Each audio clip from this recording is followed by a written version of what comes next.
Welcome to the Independent Advisors Podcast, where we dive into the world of stocks, tradable markets, and financial planning with Jessup Wealth Management's Chief Investment Officer, Mark McEvely, and CEO, Matt Jessup. You'll hear tips, tricks, and strategies to address your financial well-being, and most importantly, conveyed in a way that everyone can understand. Here are your hosts, Mark and Matt. Welcome to episode 286 of the Independent Advisors Podcast, where Mark McEvely and I, Matt Jessup, bring you everything you need to know from the past week in the world of financial markets and financial planning. This week, I'll be conducting the podcast solo. So before we begin, I'm going to quickly review the year-to-date performance of the major indices that we track. And this data is going to be from YCharts and as of the market close yesterday on January 29th. The S&P 500 index year-to-date is up 2.68%. The Dow Jones Industrial Average is up 5.10%. The NASDAQ Composite Index is up 1.67%. The IWM, which is the Russell 2000 small cap ETF, is up 2.39%. The Vanguard ex-United States ETF is up 3.15%.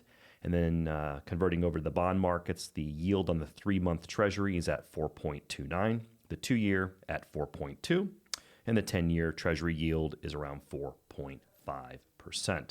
So let's kind of dig into big headlines and current events. It's been an eventful past week.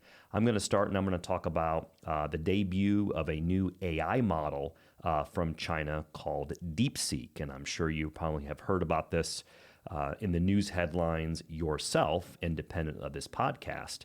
So this news sent the markets into a frenzy on Monday. DeepSeek, which released its open source models for download in the US earlier this month, it surged to the top of the Apple App Store downloads chart. It's been compared favorably to products from OpenAI and Meta, while appearing to be more efficient and cost-effective. The competition from the Chinese company spooked investors, hitting tech stocks especially hard as the NASDAQ had its fourth worst day of the last 2 years.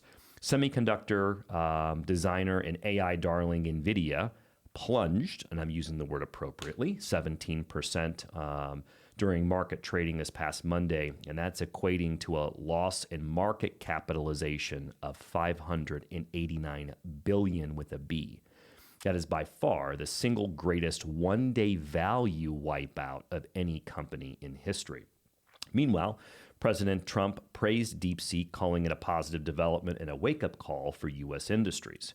So, there were some individuals coming out critical of this news. For example, Elon Musk and Alexander Wang suggest DeepSeek has about 50,000 NVIDIA Hopper GPUs, not the 10,000 A100 chips that they claim due to U.S. export controls.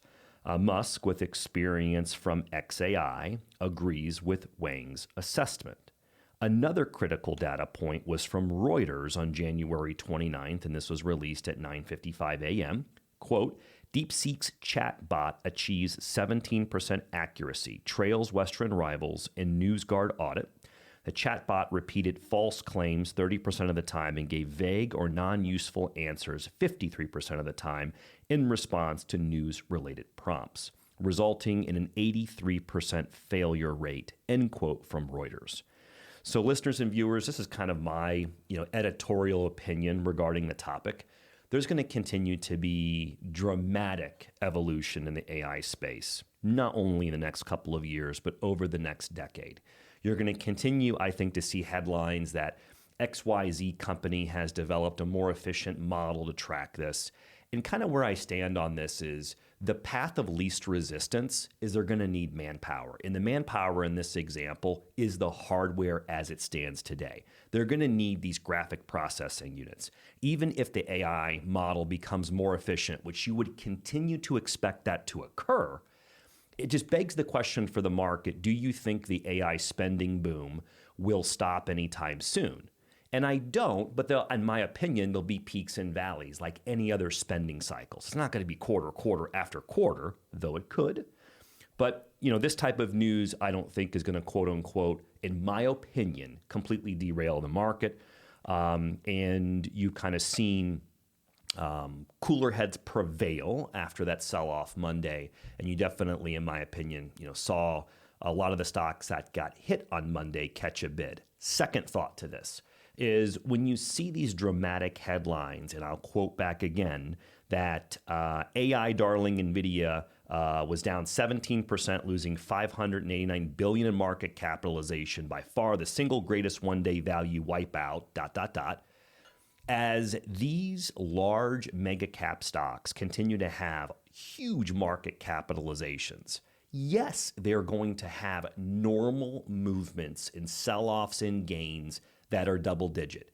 And I have a piece in a little bit that talks about the historical volatility of NVIDIA. And guess what? These types of movements are not uncommon when you look at the history of the stock.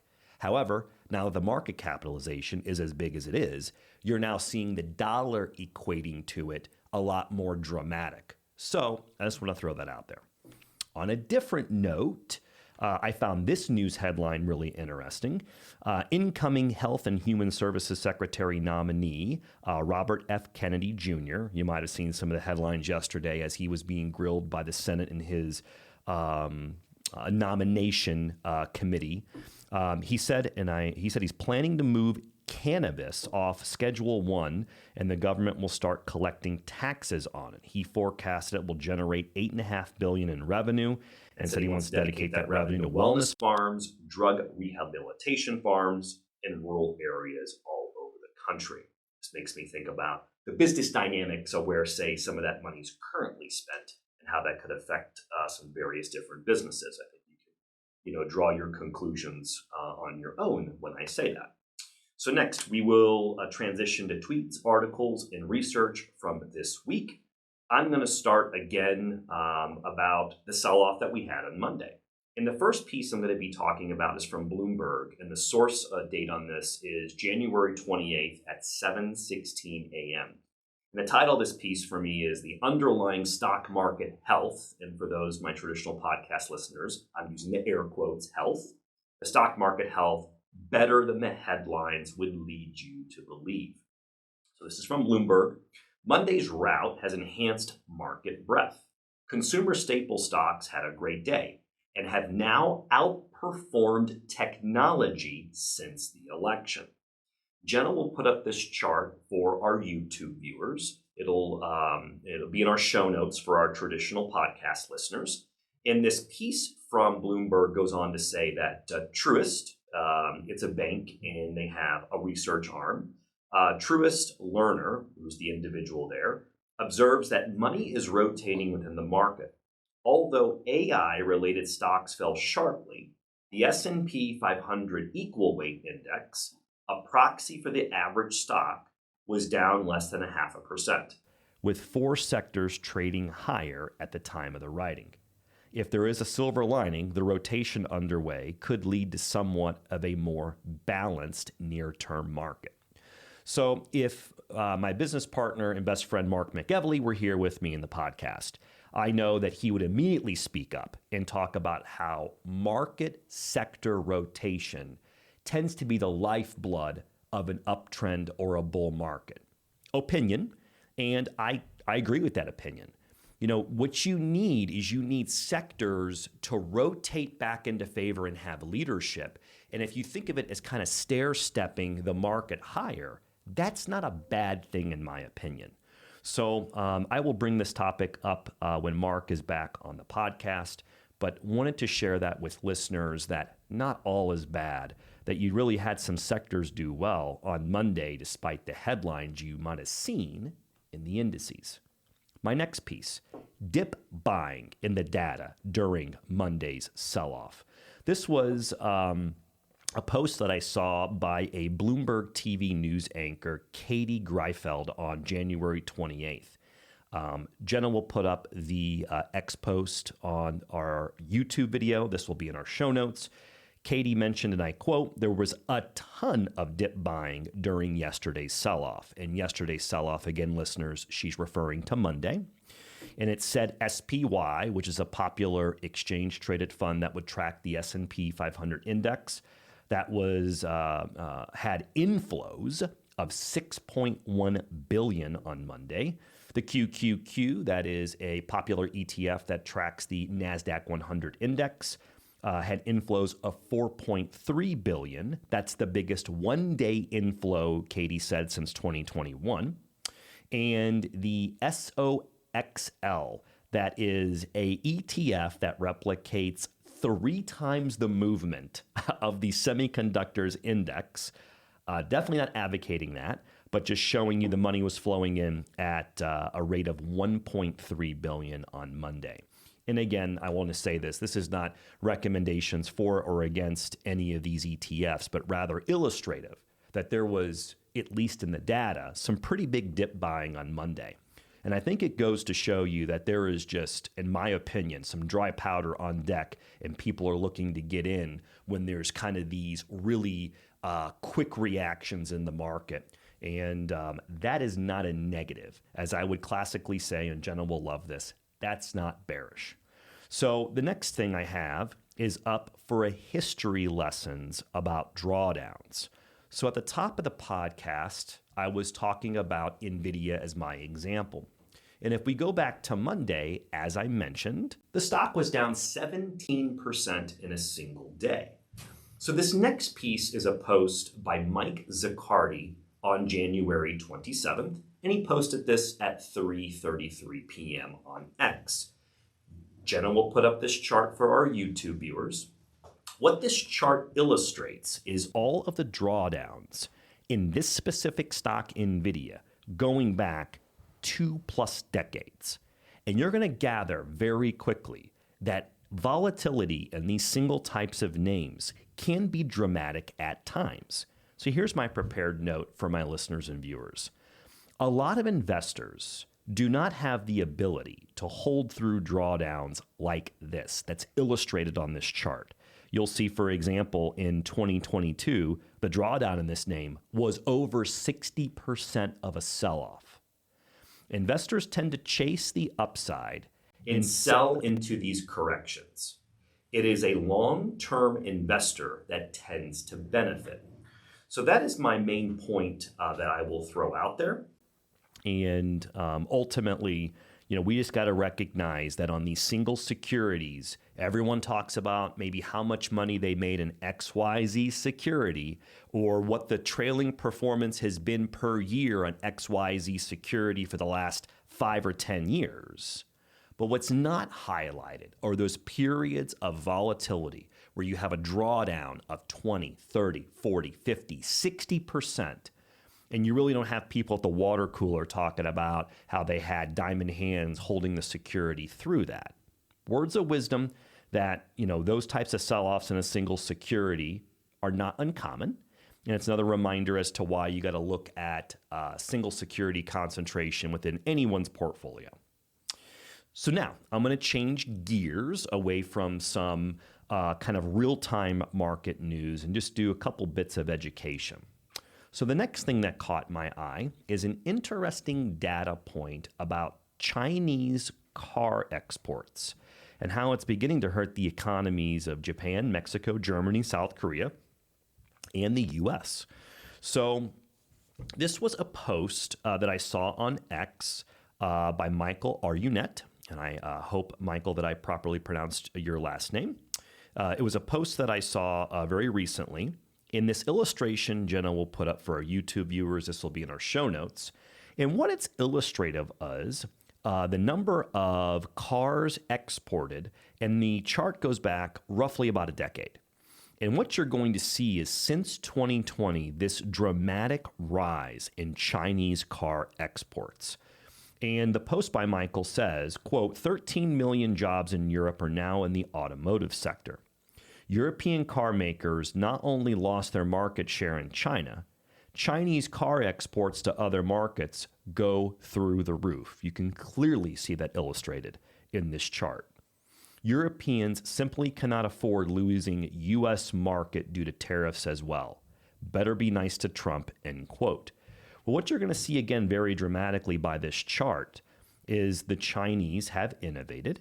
They are exporting a lot of cars. They're at good price points.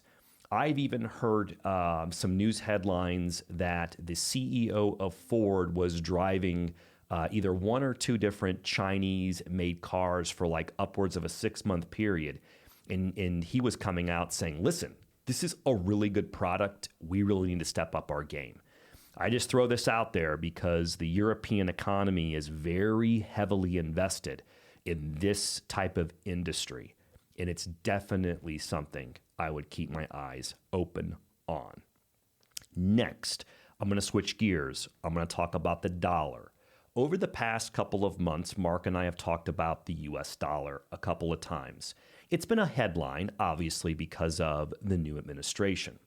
So far, the dollar seems to be following a similar pattern to what we saw in 2016 and 2017 when Trump got into office the previous time. So this is a post by Tom McClellan. Tom posted this on January 28th on X. Jenna will put up this chart for our YouTube viewers. This will be in our show notes. And Tom says, and I'll quote, "Final for now, dip due this week in the dollar index before a rally to March, assuming that continues to follow the pattern of the last time President Trump was inaugurated."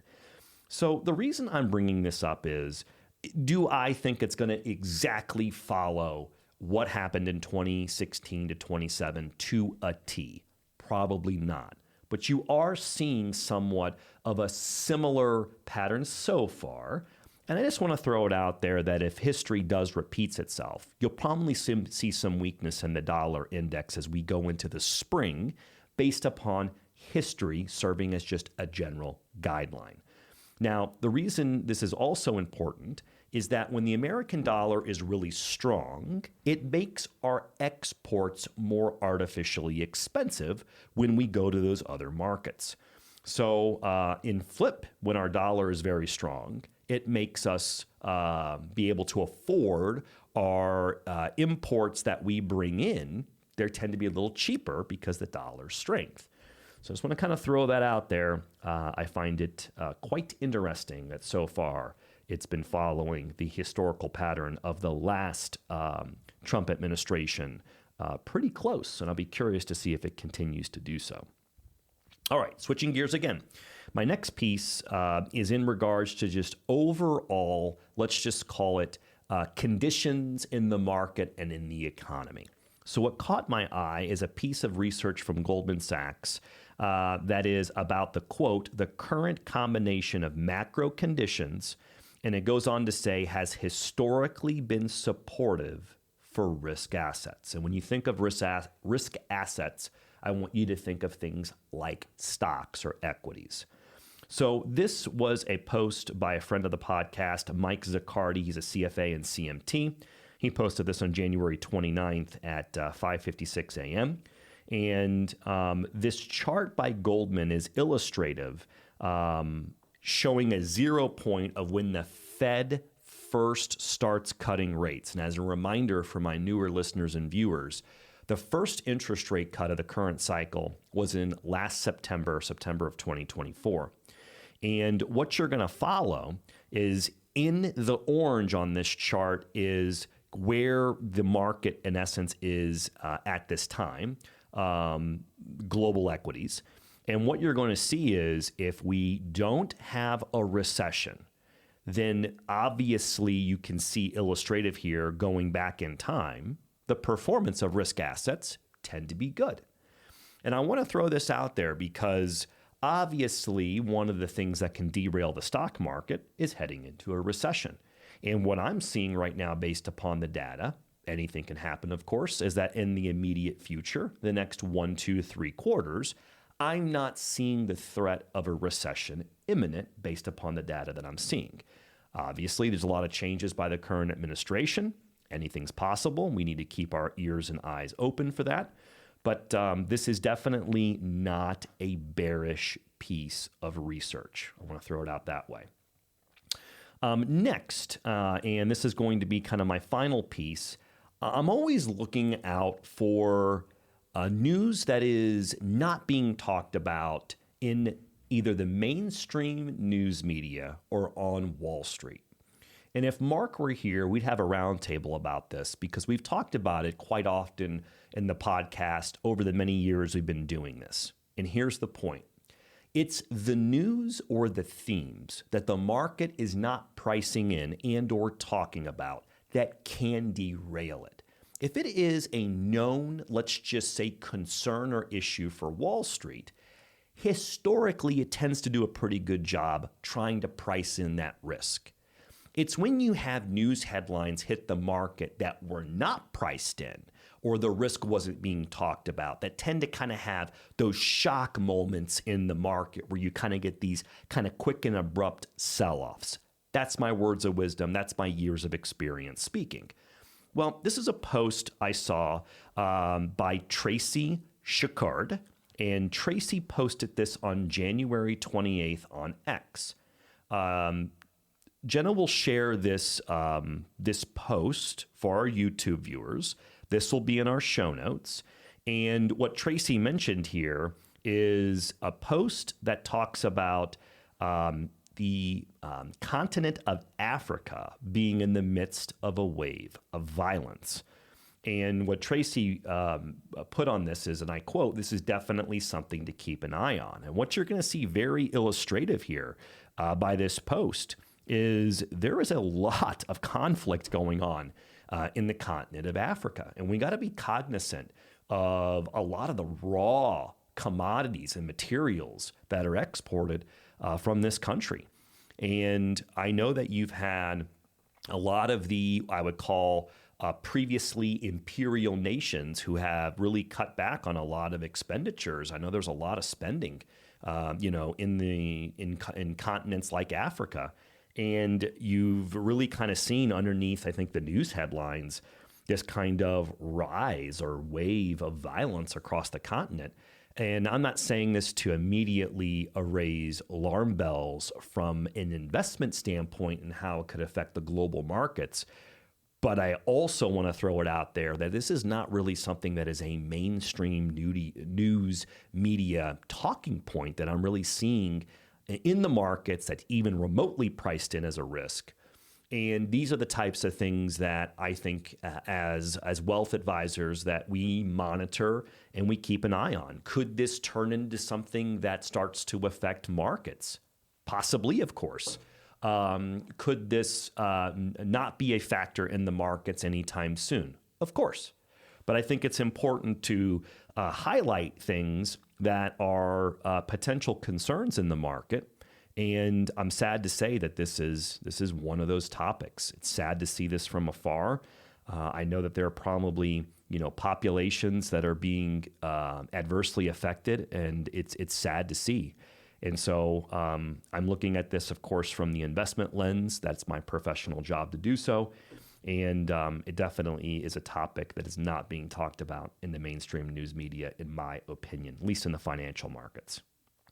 So that is kind of my podcast for the week for episode 286. My final comments is earnings season is, we're definitely in the prime time peak of earnings season. And as a reminder for our newer listeners, that is a time where every quarter publicly traded companies have to report their earnings to shareholders. They'll tell us generally how they did for the previous quarter, what their financial results are. They might even go as far, some companies, to provide forward-looking guidance. A lot of companies during these conference calls will even take questions from research analysts and or investors. And they tend to be times where a lot of information is provided. Hence, you tend to see a little bit more volatility in individual stock names surrounding these announcements. So just know that if you start to see a little bit more volatility in an individual name up or down, but you look at the indices and maybe they didn't do much, it's probably because they reported their earnings and we're just in the peak time of receiving those fourth quarter earnings from last year. We're getting that information now. So I'm going to sign off. Thank you for listening to episode 286 of the Independent Advisors Podcast. We'll be back with you next week with episode 287 with a special guest. Take care, everyone. Thank you for listening to the Independent Advisors Podcast. If you're interested in hearing more, hit the subscribe button so you can be notified every time a new episode gets released. Feel free to share with friends, family, and follow us on Twitter at Jessup Wealth, Facebook, and LinkedIn. Mark and Matt will continue to share beneficial information on these social media sites. Also, check out the podcast tab on their website. That's www.jessupwealthmanagement.com. There you'll find links to every episode of The Independent Advisors. Have questions or topics you want to discuss on the show? Message us on Twitter, LinkedIn, or send an email with the words questions and topics in the subject line to inquiries@jessupwealthmanagement.com. We'll talk about it right here on the podcast. Certain sections of this commentary may contain forward-looking statements based on reasonable expectations, estimates, projections, and assumptions. Forward-looking statements are not guarantees of future performance and involve certain risks and uncertainties which are difficult to predict. All indices are unmanaged and are not available for direct investment by the public. Past performance is not indicative of future results. This podcast is provided for general informational purposes only and does not constitute either tax, legal, or financial advice.